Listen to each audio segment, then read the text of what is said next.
Cordial saludo a apreciadas familias, jóvenes y niños. En este momento de encuentro personal con el Señor, vamos a hablar de la comunión de los santos. Iniciemos en el nombre del Padre, del Hijo y del Espíritu Santo. Amén. Después de haber confesado la Santa Iglesia Católica, el símbolo de los apóstoles añade la comunión de los santos. Este artículo es, en cierto modo, una explicación de la anterior. ¿Qué es la Iglesia sin la asamblea de los santos? La comunión de los santos es precisamente la Iglesia. Como todos los creyentes forman un solo cuerpo, el bien de los unos se comunica a los otros. Es, pues, necesario creer que existe una comunión de bienes en la Iglesia. Pero el miembro más importante es Cristo, ya que Él es la cabeza. Así, el bien de Cristo es comunicado a los otros miembros y esta comunión se hace por los sacramentos de la Iglesia.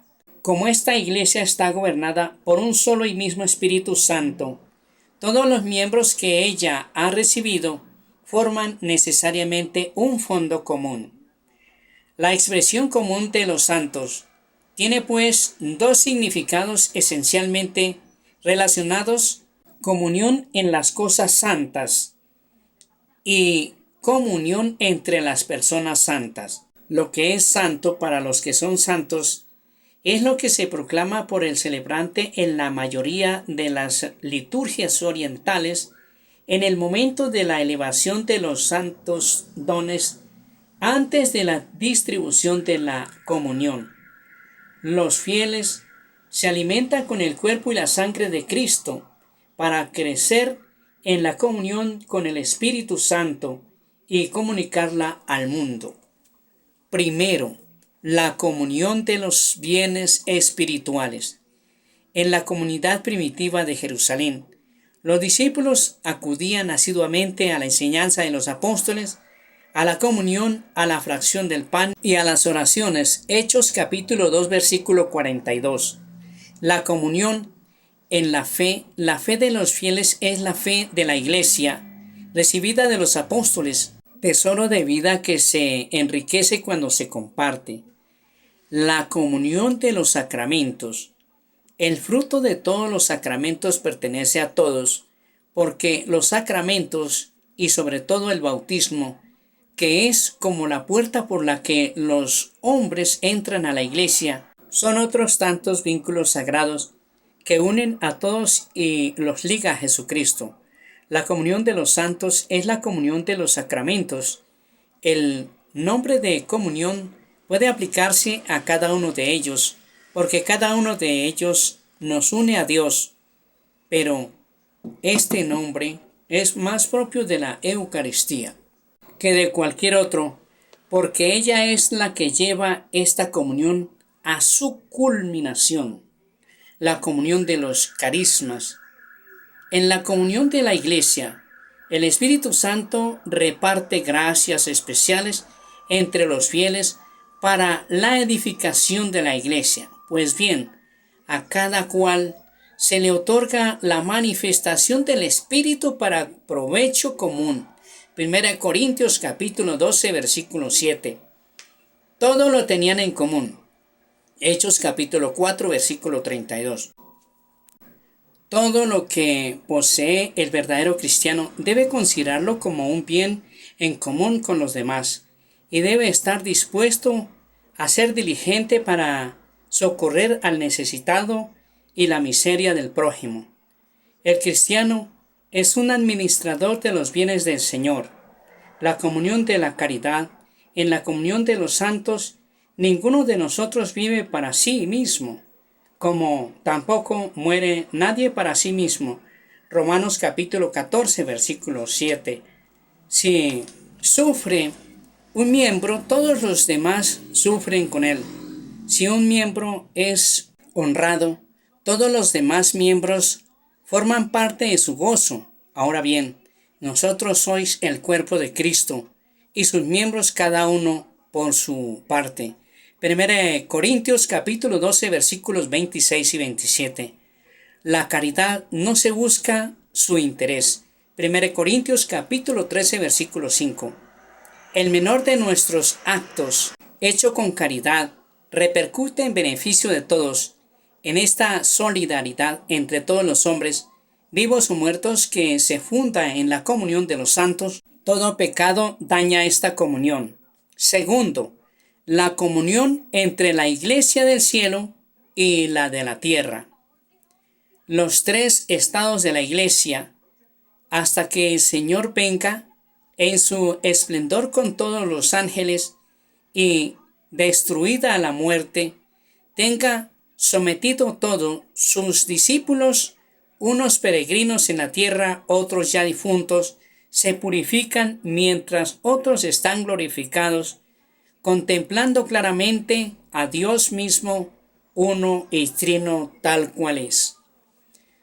Todos, sin embargo, aunque en grado y modo diversos, participamos en el mismo amor a Dios y al prójimo, y cantamos el mismo himno de alabanza a nuestro Dios.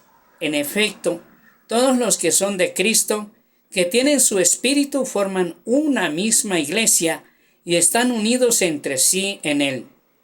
La unión de los miembros de la iglesia peregrina con los hermanos que durmieron en la paz de Cristo, de ninguna manera se interrumpe, más aún, según la constante fe de la iglesia, se refuerza con la comunión de los miembros espirituales.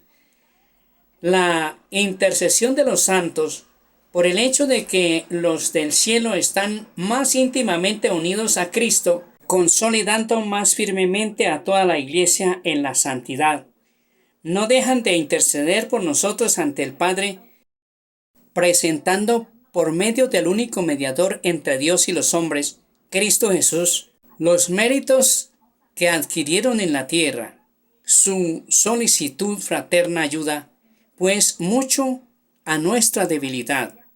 No lloréis, os seréis más útil después de mi muerte, y os ayudaré más eficazmente que durante mi vida. Pasaré mi cielo haciendo el bien sobre la tierra. La comunión con los santos. No veneramos el recuerdo de los del cielo, tan solo como modelos nuestros, sino sobre todo para que la unión de toda la iglesia en el Espíritu Santo se vea fortalecida por la práctica del amor fraterno. En efecto, así como la unión entre los cristianos todavía en camino nos lleva más cerca de Cristo, así la comunión con los santos nos une a Cristo, del que emana como de fuente y cabeza toda la gracia y la vida del pueblo de Dios. Nosotros adoramos a Cristo porque Él es el Hijo de Dios. En cuanto a los mártires, los amamos como discípulos e imitadores del Señor, y es justo, a causa de su devoción incomparable hacia su Rey y Maestro, que podamos nosotros ser sus compañeros y sus condiscípulos. La comunión de los difuntos. La iglesia peregrina perfectamente consiste en esta comunión de todo el cuerpo místico de Jesucristo. Desde los primeros tiempos del cristianismo honró con gran piedad el recuerdo de los difuntos y también ofreció por ellos oraciones, pues es una idea santa y provechosa orar por los difuntos para que se vean libres de sus pecados. Segunda de Macabeos capítulo 12 versículo 45. Nuestra oración por ellos puede no solamente ayudarles, sino también hacer eficaz su inserción en nuestro favor. En la única familia de Dios, todos los hijos de Dios y miembros de una misma familia en Cristo, la unimos en el amor mutuo y en la misma alabanza a la Santísima Trinidad. Estamos respondiendo a la íntima vocación de la Iglesia. En resumen, la Iglesia es comunión de los santos. Esta expresión designa primeramente las cosas santas y ante todo la Eucaristía, que significa al mismo tiempo realeza, la unidad de los creyentes que forman un solo cuerpo en Cristo Jesús. Este término designa también la comunión entre las personas santas en Cristo, en que ha muerto por todos, de modo que lo que cada uno hace o sufre en y por Cristo da fruto para todos. Creemos en la comunión de todos los fieles cristianos, es decir, de los que peregrinan en la tierra, de los que se purifican después de muertos y de los que gozan de la bienaventuranza celeste, y que todos se unen en una sola iglesia. Y creemos igualmente que en esa comunión está a nuestra disposición el amor misericordioso de Dios y de sus santos, que siempre ofrecen oídos atentos a nuestras oraciones. Para gloria del Padre, del Hijo y del Espíritu Santo, el Señor nos bendiga y nos guarde de todo mal. Nos conceda la gracia de vivir en su paz y su amor y nos guarde para la vida eterna. En el nombre del Padre, del Hijo y del Espíritu Santo. Amén.